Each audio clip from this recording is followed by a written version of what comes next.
31, il dit aux Juifs qui avaient cru en lui, si vous demeurez dans ma parole, vous êtes vraiment mes disciples. Vous connaîtrez la vérité.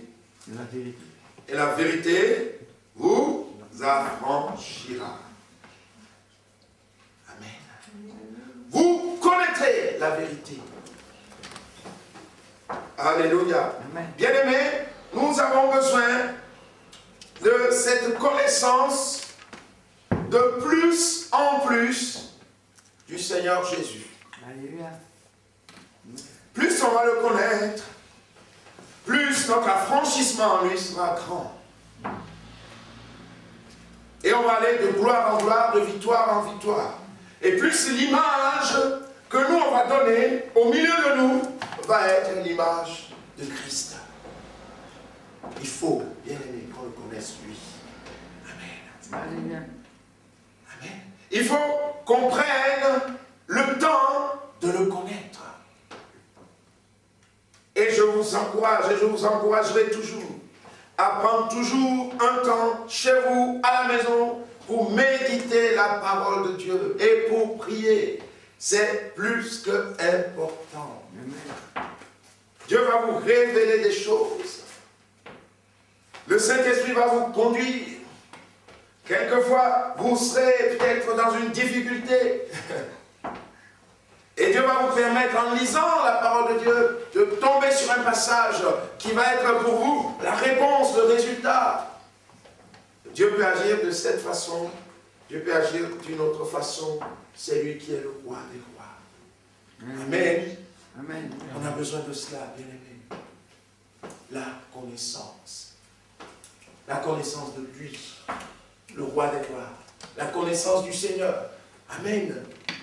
Hein? Je le dis souvent, quand vous avez un ami, est-ce que par exemple, quasiment toute la France connaît le président de la République française? Quasiment. Hein?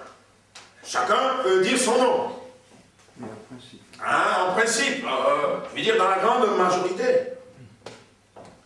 Mais, combien sont les personnes qui ont mis pied à l'Élysée? Mais non. Vous voyez, donc il y a des gens qui vont de temps en temps à l'Élysée. Donc ils le connaissent d'une autre façon.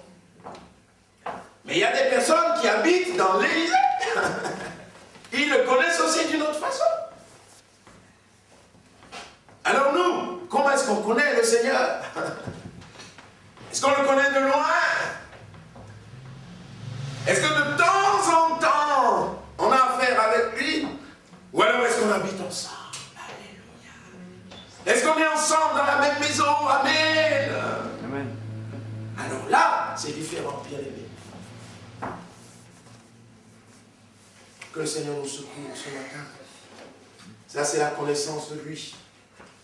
Mais le chrétien aussi doit tendre vers la connaissance en tant que don spirituel. Amen. Le don de connaissance. Rappelez-vous, par exemple, quand le Seigneur avait dit à un infirme, tes péchés sont pardonnés. Eh bien, les religieux qui étaient là-bas disaient dans leur cœur, qui peut pardonner le péché? Qui est celui-ci qui dit que tes péchés sont pardonnés? Le Saint-Esprit a communiqué un don de connaissance au Seigneur Jésus, qui leur a dit, pourquoi dites-vous dans votre cœur ça? C'est un miracle. Les dons de connaissance, ce sont des miracles. Exactement. Vous voyez? Et si on est des enfants de Dieu, il faut qu'on puisse tendre aussi dans ces dons de connaissance. Amen. C'est important pour nous. Vous allez être en train de parler avec quelqu'un. Vous voyez, voilà, il s'oppose à vous, ou des choses comme ça. Et puis à un moment donné, Dieu va vous révéler quelque chose de précis dans sa vie. Quand vous allez lui dire, il se passe quelque chose là ici. Il se passe quelque chose ici.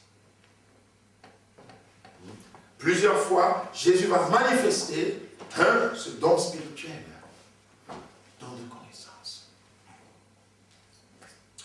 En 2011, là, quand j'étais en Inde, un soir en particulier, que je priais donc pour et les personnes, le Seigneur m'a dit d'ailleurs dans cette église, et ce soir-là, après la prédication, qu'il voulait vraiment toucher les gens d'une façon particulière.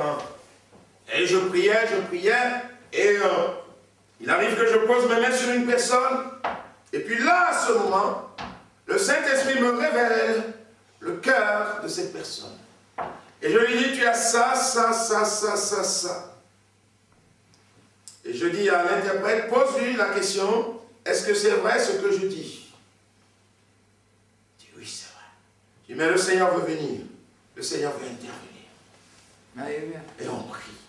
On continue la prière, je prie pour les gens, c'est pas systématique, je pose les mains sur une personne. Et là, le Seigneur qui dit, il y a ça. Oh, je pose la question à l'interprète, mais demande-lui si c'est vrai. Il n'y a pas eu de mots, ce sont les larmes qui sortaient, bien aimés. La gloire de Dieu s'est manifestée. On a besoin, bien aimés, de vivre dans ces choses. Amen. Nous sommes les enfants de Dieu. Il faut qu'on ait l'accent. Amen. L'accent qui représente le chrétien. Il y a l'accent du midi et il y a l'accent du chrétien. Amen. Amen. On va clôturer. Je vais vous lire un texte juste. On va conclure avec ce texte qui est extraordinaire et qui détermine bien ce que nous sommes et ce que nous devrons être, nous devrions être.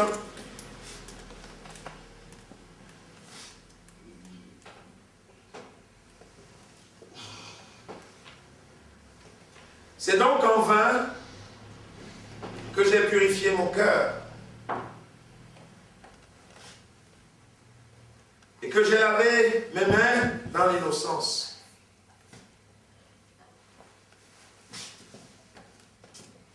Et quand on lit plus haut, on voit que c'est quelqu'un qui se plaignait.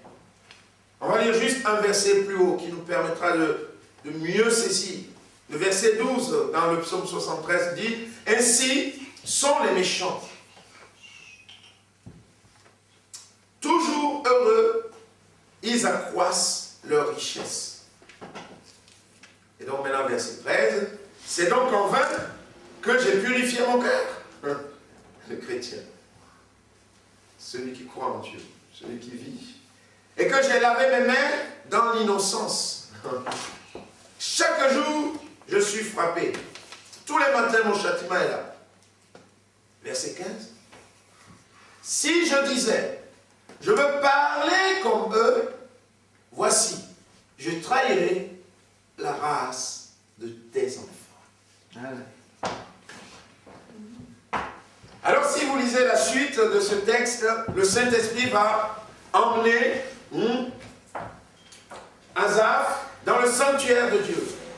Et il va lui permettre d'être restauré, de reconsidérer les choses, non pas à une vue humaine, terre à terre, mais à une vue spirituelle. Bien souvent, on a des soucis, et quand on les considère à vue humaine, on est complètement découragé. Mais à ces moments-là, on a besoin de demander au Seigneur, Seigneur, viens m'aider, viens me secourir.